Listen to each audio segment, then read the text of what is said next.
Good morning. It's wonderful to see you all out here this morning on this, you are hardy winter folk coming out on this cold and snowy weekend. My name is Magdalen Lindeberg. I'm not Mike Daniels, as indicated in your order of service. And I have to say that we have some fewer voices than originally expected this service. So I hope you all can stay healthy because we've had some illness. So may we gather together to nurture our connections, seek inspiration, and embrace change. Hope is our theme for December. Hope is not blind optimism, but the belief that together we can bring about change. A couple of announcements. One is that a 12th night celebration will be held in the parlor next Saturday, January 3rd from 7 to 10 p.m. All are welcome to join the merriment. You can bring snacks and a short story to tell, or you can come and listen. And now I have a special announcement from Ann Winters. Oh, can you come use the mic so that people online can hear you? I'm sort of a newcomer to Ithaca and Unitarian Church, but my name is Ann Winters, and I'm proposing a course to begin in January. The name of the course is The Bible as History and Literature. This course is a course in careful reading. My Greek is pretty good. My Hebrew is work in progress maybe, but it's there. And I have been teaching this course for a very long time, first at Bennington College and then at the University of Illinois. My emphasis is on close reading, which is difficult with the Bible, because when we're reading it, the interpretations are also guiding our reading. And we may skip over passages that seem peculiar or not to belong there. But my experience is that when you read carefully, passages previously invisible and perhaps in tension with the main drift become visible, as it were. So this course will begin on January the 6th, Tuesday the 6th at 3 o'clock. It's an 8-week discussion course, and I've got some handouts with my email on it so that I will distribute them after the service, and you can email me and ask anything you want to know if you're interested. Thank you.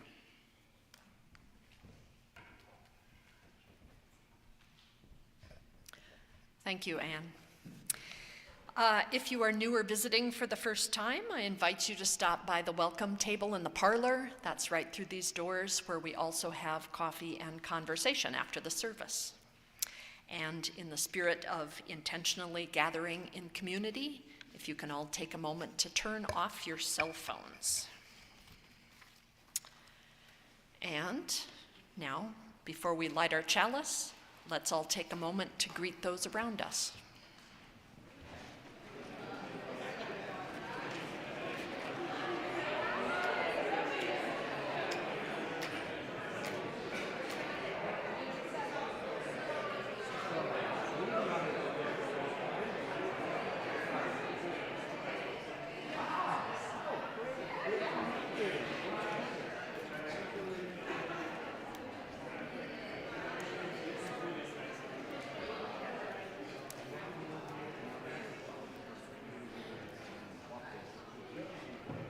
I'm good. I mean, I may need you in the time for wonder if you want to act out something.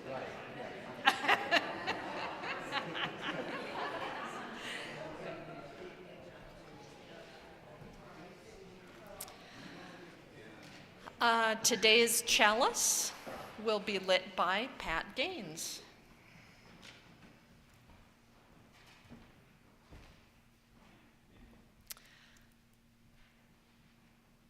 I told her she could stay up here and warm herself in the chalice flame. She was a little cold earlier.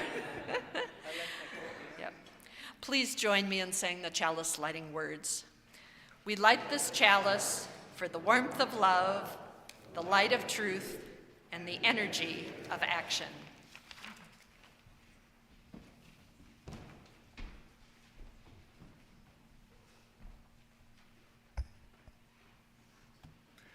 Our opening words today are by Lisa Doge. For the new year, just days old, beginning today, always beginning. For beginnings that emerge out of endings, appear amidst continuity, become visible in hindsight. For all the times and all the ways we have begun anew together.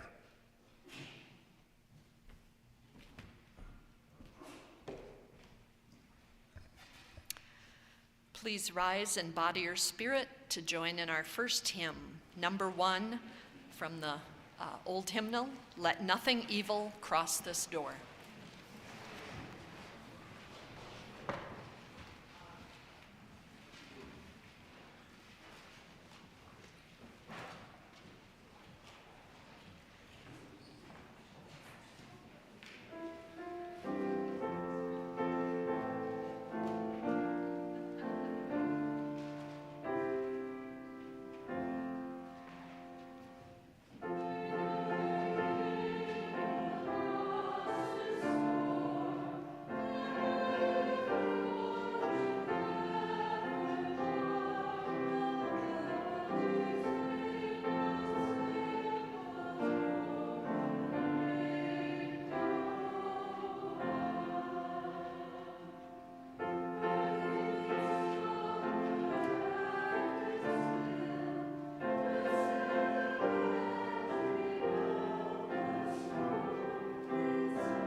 So, do we have any young people or young at heart who would like to come down? I know that there's not a lot during this service, but I have some costumes that you might be able to wear if you want to come down. So, awesome. Who would like to be, I need a king and a man and a hermit. Sure. Okay, we have a hermit. Thora, do you want to be the king? I think Jim can be. Oh, Jim, do you want to be the king? Okay, you be the king. And who wants to be the, you want to be the man? Okay. And then, let's see. This is for the king. Thank you. And the hermit. The king also has a hat to make you look even more kingly. So.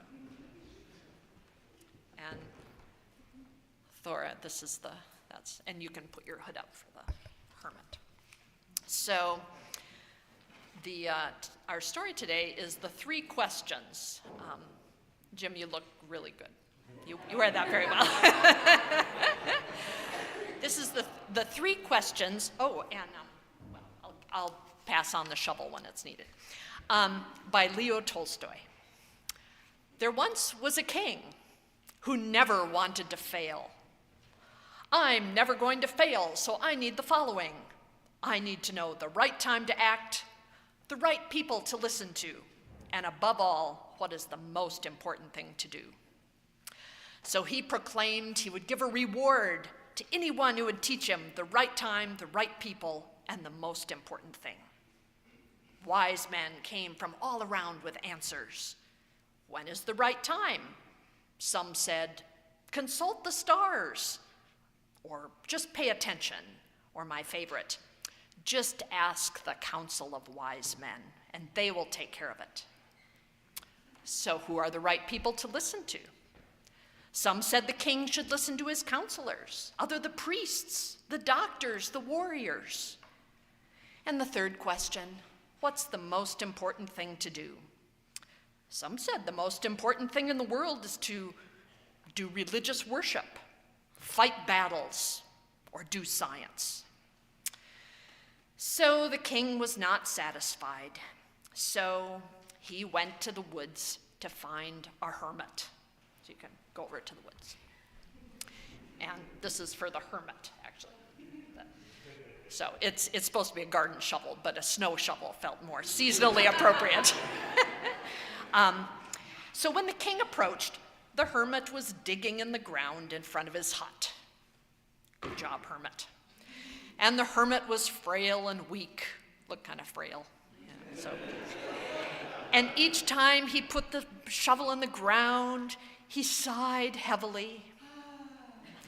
And the king went up and said, "I've come to you, wise hermit, to ask you questions.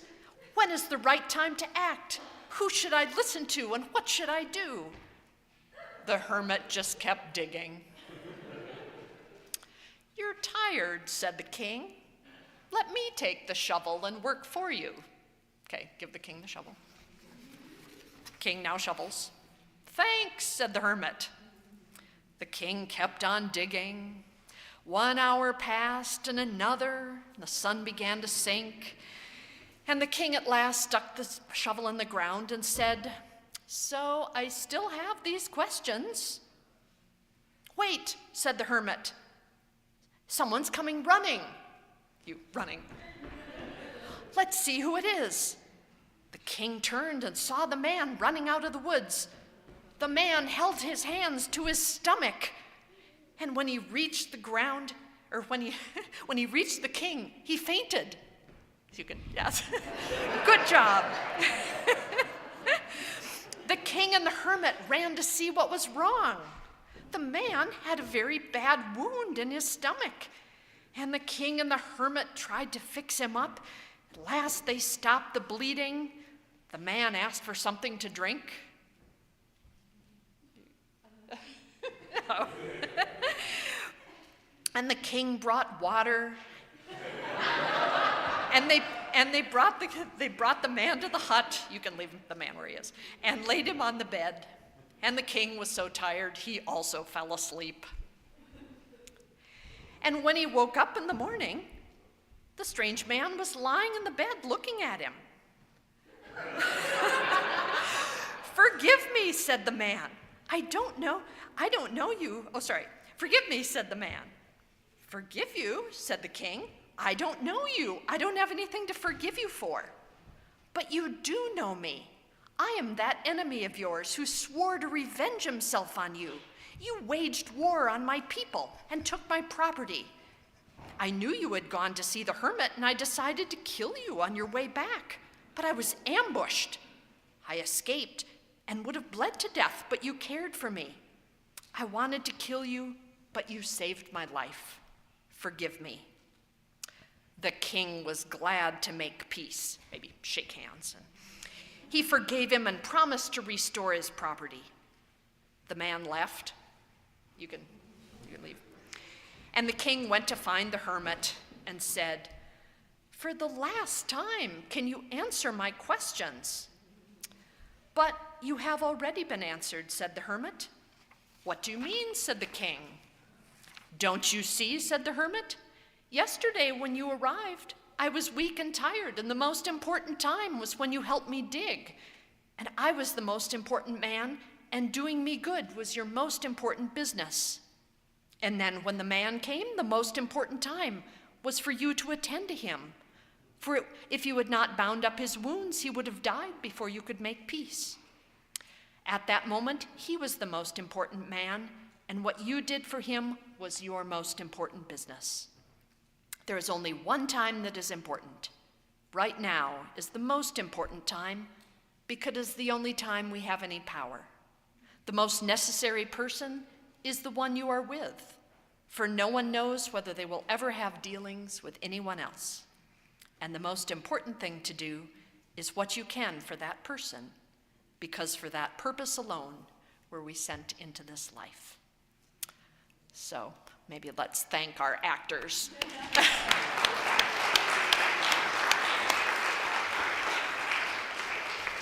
Thank you.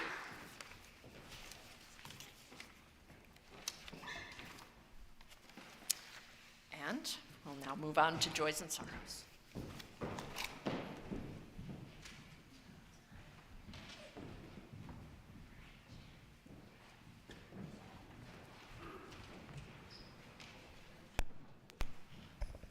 Good morning. In the spirit of reverence, love, and care, we take time now to bear witness to some of the joys and sorrows of our community, to share those events that call for our prayers and support, our praise and celebration. We'd like to take a moment to thank everyone who joined us at the Sage Chapel for the annual Candlelight Christmas service. As always, this is one of our favorite events of the year. Thank you to all the staff, choir members, readers, musicians, service participants, and ushers who helped make this beloved event possible. And I have a personal gratitude, which is that my kids are all at home for the holiday, and I'm looking out and I'm seeing young people that I don't know. So I'm thinking maybe that's true in your household as well. So I hope we've all had a lovely time with family and friends if our family isn't close. For those we are holding in our thoughts, in our hearts, and perhaps in our prayers, into this community, into this space of healing and hope, let us call these names out loud or speak them in our hearts right now.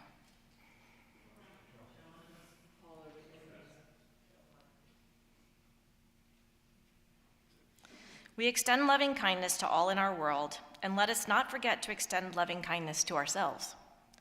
Today, tomorrow, and beyond, let our hands be outstretched in kindness, and let us keep showing up to our lives and each other with an open heart, no matter what. Love and courage to us all. Blessed be, and amen.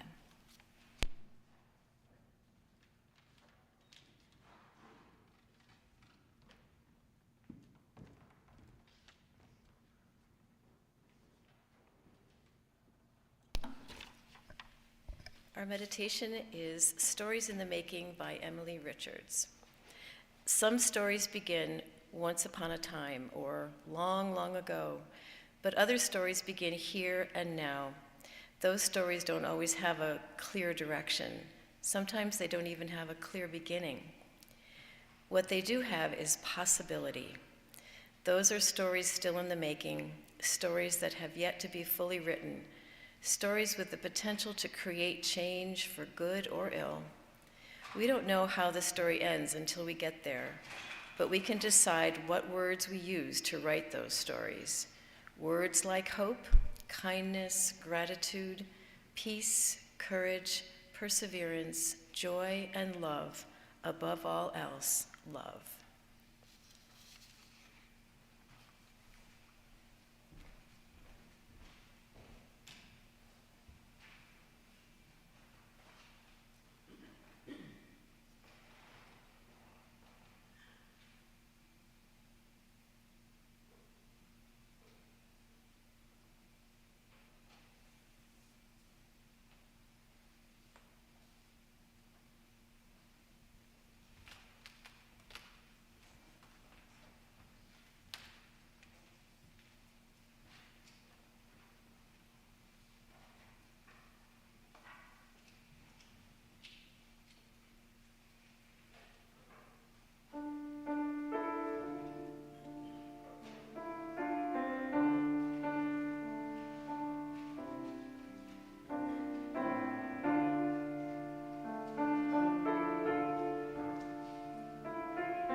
Each week, we take an offering to sustain the important ministries and programs of this congregation and its presence in Ithaca.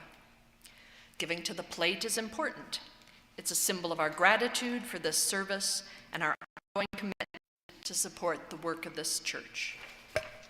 For those watching remotely, follow the instructions on the screen, and for those attending in person, our ushers will pass the plate. And I'll add that the music is not Silent Night, but Ave Maria, to honor the work of Babies First.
Please join me in the offertory words. May these gifts bring about connection, inspiration, and engagement within these walls and beyond.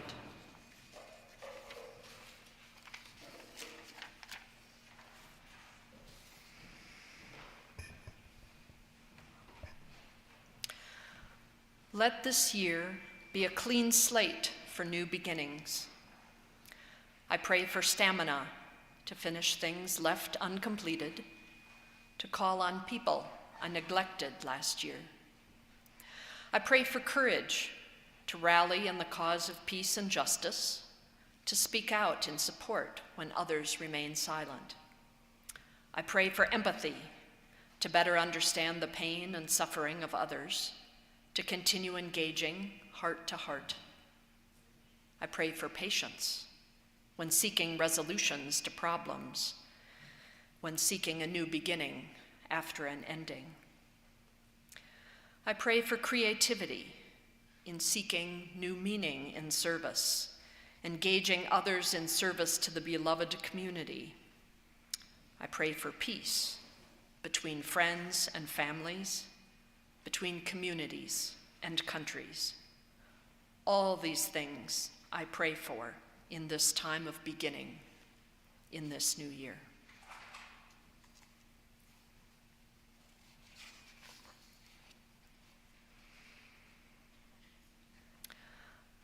Last August, Keith and I drove out to Boston to spend a few days with our son, doing some fun activities in the city, helping out with his move to a new apartment.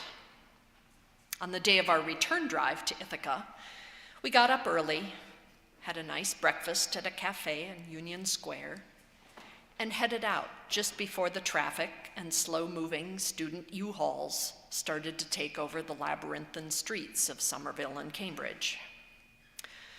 Driving in Boston is not one of my favorite activities, but everything was going according to plan.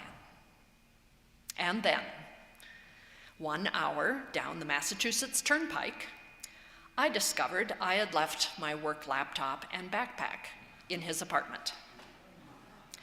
There was no real alternative but to get off at the next exit, turn around, and drive back to Boston, adding 2 hours to a 6-hour trip on a 90-degree day in a car with a failing air conditioner.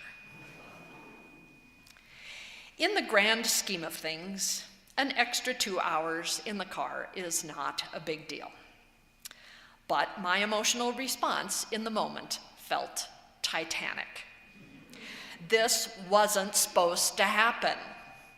I want this to be over. Driving through the increasingly slow and traffic-filled streets, all I could think of was, I just want these 2 hours to disappear. We are supposed to be going forward, not backward.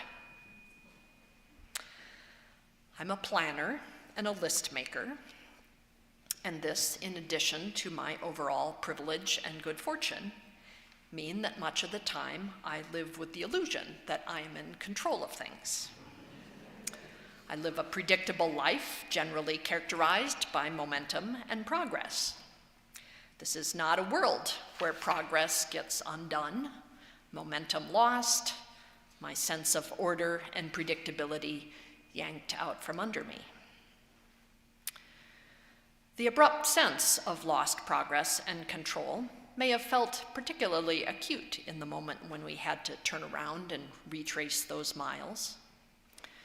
But in truth, this feeling has been with me the entire year, because 2025 has felt like a year of going backward in so many ways.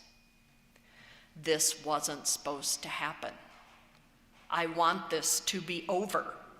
I just want these weeks and months of backtracking to disappear. Maybe you've shared some of those feelings. I have an administrative position up on the Hill, and throughout 2025, I've had faculty, staff, and students standing in my door saying essentially these same words.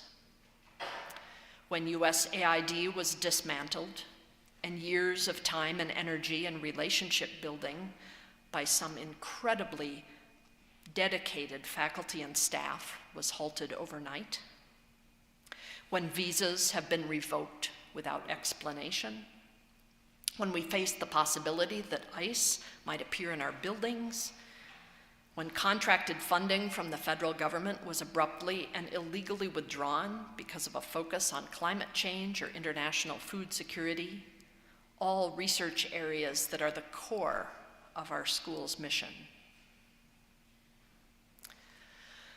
The last church service of the calendar year often focuses on resolutions and new beginnings. But it's hard to face up to beginning again without reckoning the loss we're experiencing at the end of this year. The upended state of our country, the frayed condition of our social fabric, the destruction brought about by our leadership. Not just loss of momentum, but the dismantling and undoing of laws, agencies, and policies that support women's rights, the rights of immigrants, rights of LGBTQ persons, environmental concerns, the slow progress that had been made toward racial justice, and fundamentally, the rule of law. It feels like our collective journey toward a vision of a better world has taken a big U-turn, and we are hurtling backwards. How many times have I comforted myself with the Martin Luther King Jr. quote that the arc of the universe is long but bends toward justice? This year has challenged that assumption. So, looking forward to 2026, here are 4 resolutions that have been on my mind. The first is the importance of community and relationships. While driving back to Boston, I was not at my best. Loss of momentum and a frazzled, frustrated state of mind can make everything worse. The heat, the traffic, the likelihood of unforced errors. But Keith's overall calm balanced my general upset. Sometimes you're the tree branches in the storm. Sometimes you're the deep roots. Be the deep roots when you can, supporting those who are in the thick of the storm, and trusting that you are a part of a network of relationships that will ground and support you when you are in need. This past year, I attended 2 of the Ithaca No Kings protests in Washington Park. I had gone with the primary goal of being counted among the nationwide protesters, but I was surprised how much it fed the soul to stand shoulder to shoulder with a network of people sharing energy, creativity, and solidarity. People from work who I didn't expect, parents of our kids' friends not seen in many years, the guy from the wine club, and so many of you wearing your Side with Love t-shirts, distributing information, signing people up, parading with signs and puppets that were a testament to fierce creativity. All of us communicating to one another by our presence. No one person is alone in this. A second and related resolution is, essentially, to touch grass and be real. Driving back from Boston, I just wanted the trip to be done and over, push through the miles, all hot and cranky, and then put it behind me. That kind of a psychological sprint is possible on an 8-hour drive. But the work of resisting the current and ongoing threats to our values is a marathon. And much as we may feel that this moment demands an all-out sprint to undo the past year's damage as fast as we can, the enduring work of repair is going to be a long haul. People often talk about self-care. I prefer to think of it in the context of stewardship. How can I steward my inner resources for the long haul so that I have the mental and physical health to meet whatever comes next? Community and relationships are a big part of this. But for me, it also involves taking more time to connect with what is real. Make something. Dig in the ground, touch grass, shovel snow for your neighbor, read a book. Different people draw strength from different activities. Or just practice paying attention. A couple weeks ago, I was leaving work and emerged onto Tower Road to discover one of those spectacular winter sunsets. Half the sky was bright magenta, reflected in every west and south-facing window up and down the road. Strangers around me stopped to comment, "Isn't that amazing?" Photos being shared from all over Ithaca on social media and in group texts. "Did you see the sunset?" What is it about the 1,000th, 5,000th, 10,000th sunset of our lives that still inspires awe? Just as the light and color of our beautiful September and October are carrying me through the gray days of December. May we resolve not to let despair or discouragement blot out our capacity for awe and wonder. My third resolution, and this is a lifelong challenge, is to focus on what is within my control. Discerning this, especially when I'm awake, stewing about things in the middle of the night. A diagram originally popularized by Stephen Covey displays 3 concentric circles, the largest outermost circle being that circle of our concerns. The circle can feel so large as to be overwhelming. But within that larger circle is the circle of influence, representing those concerns over which we do have influence, even if not control of the final outcome. And within the circle of influence, that circle of our actual control, that encompasses that which we can directly influence through our words and actions. It's easy to expend all our precious energy despairing over things far outside our control, doom scrolling, for example. Or one can feel paralyzed by not knowing what to do, like in the Tolstoy story, waiting for wise men to tell us. Instead, may we resolve to reorient our focus to those things we can control and where our energy can affect real change. I look out and see so many of you who are doing this in so many different ways. One of the things I like about my job is the opportunity it provides to practice small gestures of connection. Can I help you find where you're going? Let me send you the name of the person who can answer that question. Thank you for your work in the conservatory. The plants are looking terrific. I read an article recently by the psychologist Rabia Karamali that referred to this as micro-mattering, to notice and acknowledge, and then she continues, redefine success through contribution. Instead of measuring our individual achievements, to ask, who benefited from my actions today? My last thought isn't really a resolution, but more a rethinking of assumptions and a recognition of my own blindness. The contemporary American worldview, and certainly my own perspective, tends toward assumptions of growth and progress. Evolution, technology, knowledge, all of it a steady upward climb. I've assumed that the important achievements we had seen in recent years toward expanded rights and greater legal protections for women, LGBTQ persons, and racial minorities would continue. I remember that Jay-Z quote from the time of Obama's election. Rosa Parks sat so Martin Luther King could walk, King walked so Barack Obama could run, Obama ran so we all could fly. I've come to see that I've allowed myself to be lulled by the inevitability implied by those words and the idea that its momentum was unstoppable. And why not? That was a very comfortable assumption. I've assumed complacently that the arc of the universe would inevitably bend toward justice, whether or not I was engaged myself. This past year has brought home to me that nothing is inevitable, and that the work to advance our vision for the world demands that we engage and re-engage over and over again.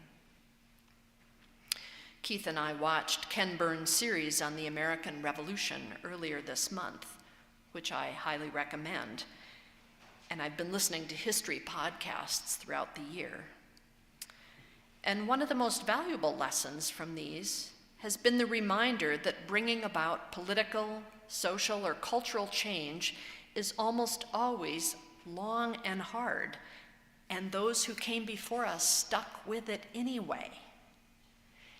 In our simplified version of history, it always seems like the famous winter at Valley Forge just melted into the American victory at Yorktown. But in fact, Valley Forge was only one of 7 difficult winters, with the hard winter 2 years later being far more severe. As an alternative to the arc of the universe, I find it helpful to think instead of existence as a cyclic wheel. This image is found in many cultures, and it feels especially resonant this year when everything feels so upended. The wheel of our shared history will continue to turn in cycles of loss and justice, conflict and peace, division and connection.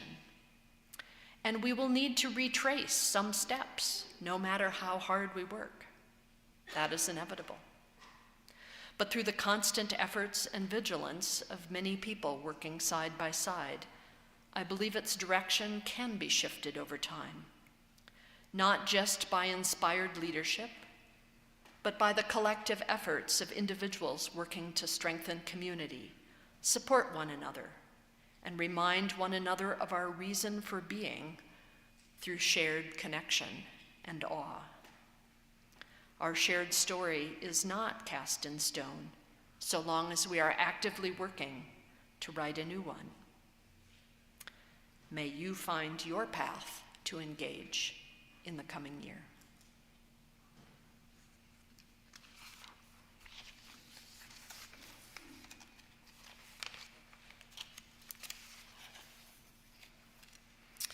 Please rise in body or spirit to sing our closing hymn, 121, We'll Build a Land.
Having let go, set our intentions, named our curiosity, committed our energies, and given ourselves over to lives of balance, purpose, and meaning, let us begin again in love.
And I'll remind everyone that our guest musicians are performing this afternoon at 3 o'clock.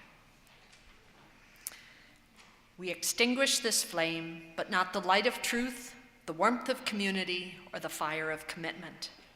These we carry in our hearts until we are together again. Our service has ended. Let our true service now begin.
FUSIT.